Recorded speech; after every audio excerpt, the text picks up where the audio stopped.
बहुत से यूट्यूबर बता रहे हैं कि 20 तारीख के पहले टेबल आ जाएगी, एरिया मिल जाएगा 2-3 महीने का। तो हो सकता है दोस्तों उनके पास सूत्र हो, उनको कहीं डिफेंस मंत्रालय या पीसीडीए से या डीएचडब्ल्यू से खबर मिली होगी।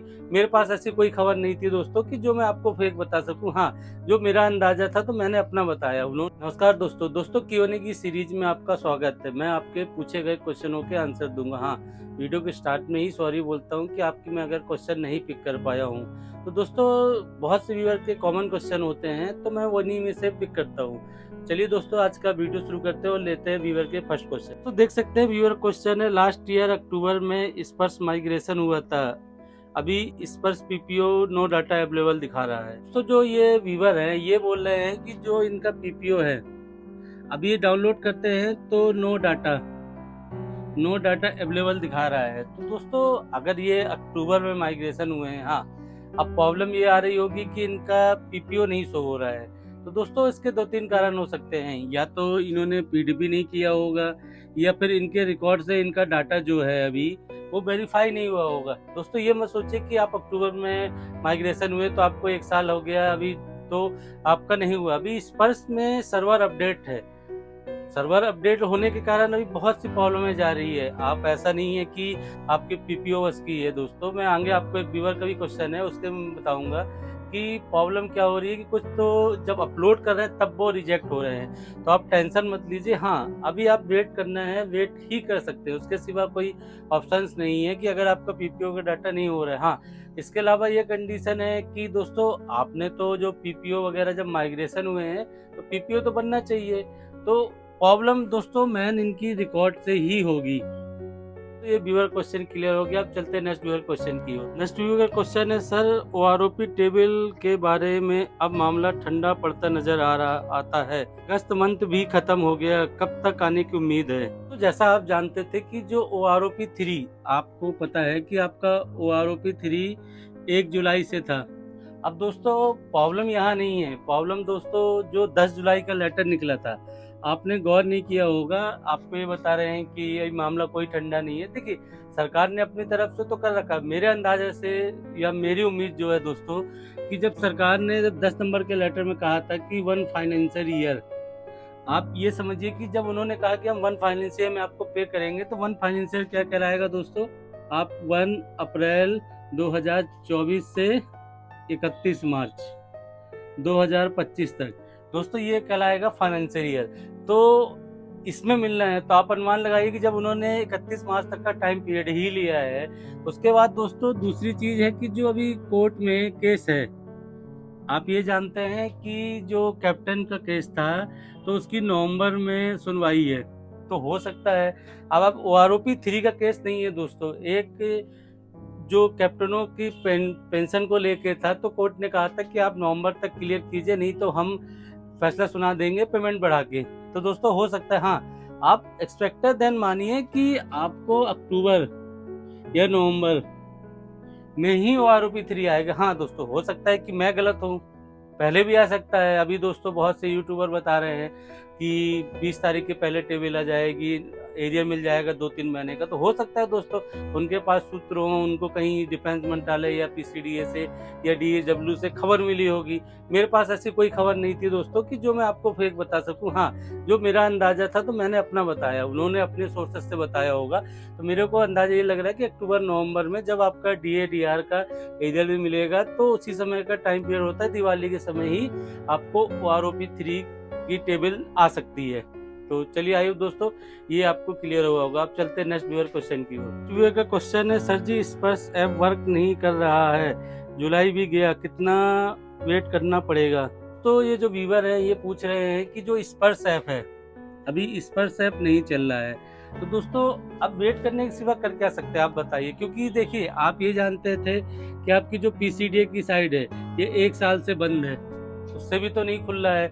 अब स्पर्श में अभी तो दोस्तों मेरी एक एडवाइस है कि आपको अगर कोई जरूरी काम ना हो, एक लाइफ सर्टिफिकेट से ही रिलेटिव, बाकी आप अभी वेट कर लीजिए। हाँ देखिए टेक्निकल जो अपडेट होते हैं उनमें टाइम लगता है। हो सकता है कि जो टेक्निकल है थोड़ी दिक्कत जा रही हो, अपडेट में सर्वर अपडेट हो पा रहा हो तो दिक्कत जा रही है। तो आप थोड़ा सा और वेट कर लीजिए, इतना ही वेट किए हैं तो हो जाएगा, बहुत देर अपडेट हो जाएगा, ऐसा नहीं है कि ये नहीं होगा। होगा, लेकिन थोड़ा टाइम तो लगेगा। अब एग्जैक्ट टाइम कितना लगेगा ये कोई नहीं बता सकता।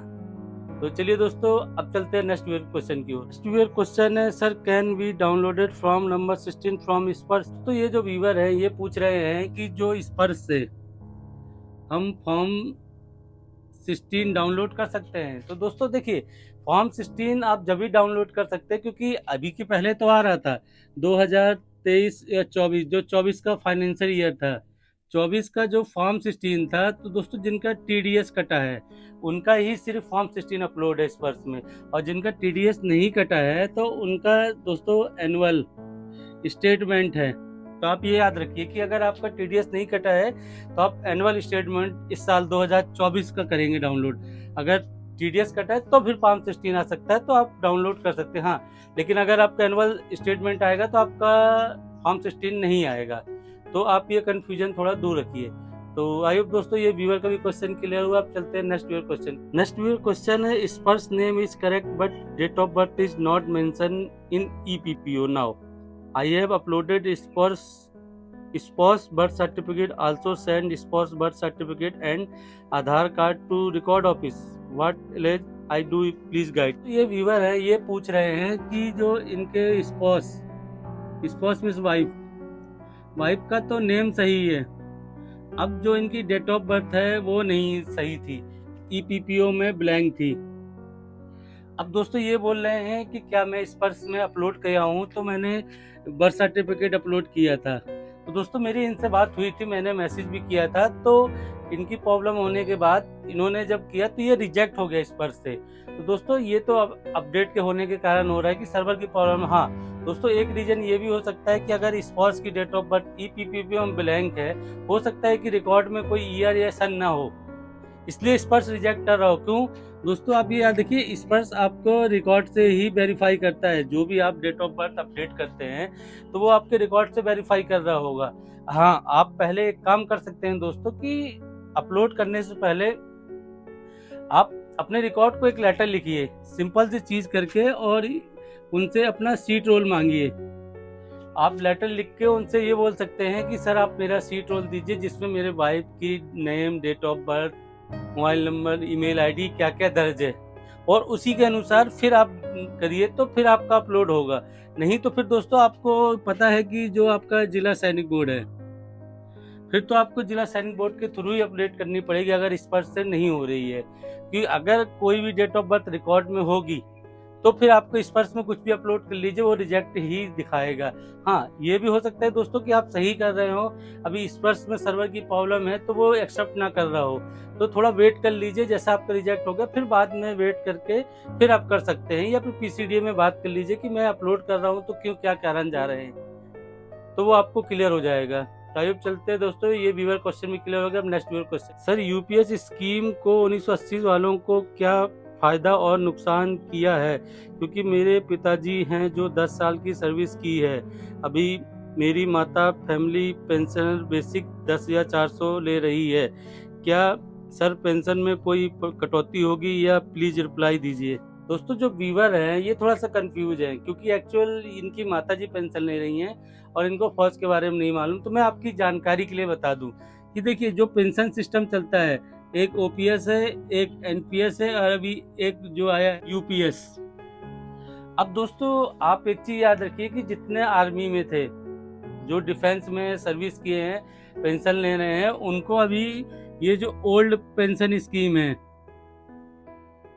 उसमें ही पेंशन मिलती है। तो पहले आपकी जानकारी क्लियर कर दूं कि आपकी पेंशन में कोई इफेक्टेड नहीं होगा, क्योंकि डिफेंस अभी भी, ये जो एनपीएस आया था ये 2004 के बाद जो सेंट्रल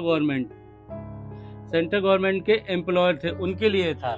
और दोस्तों अब ये यूपीएस आया है, तो आप डिफेंस पेंशनर हैं तो आपको, हाँ अगर दोस्तों आपको जानकारी चाहिए ये यूपीएस के बारे में और एनपीएस के बारे में, तो आप कमेंट कीजिए, मैं एक पार्टिकुलर वीडियो ला दूंगा। क्योंकि देखिए, जो आप डिफेंस पेंशनर है, आपको इससे एनपीएस या ओपीएस से कोई फर्क नहीं पड़ना है, तो आप निश्चिंत रहिए ना। आपकी पेंशन कम होगी, 10 साल के बाद आपको 10,000 मिनिमम पे मिलेगा, ये ऐसा नहीं है दोस्तों।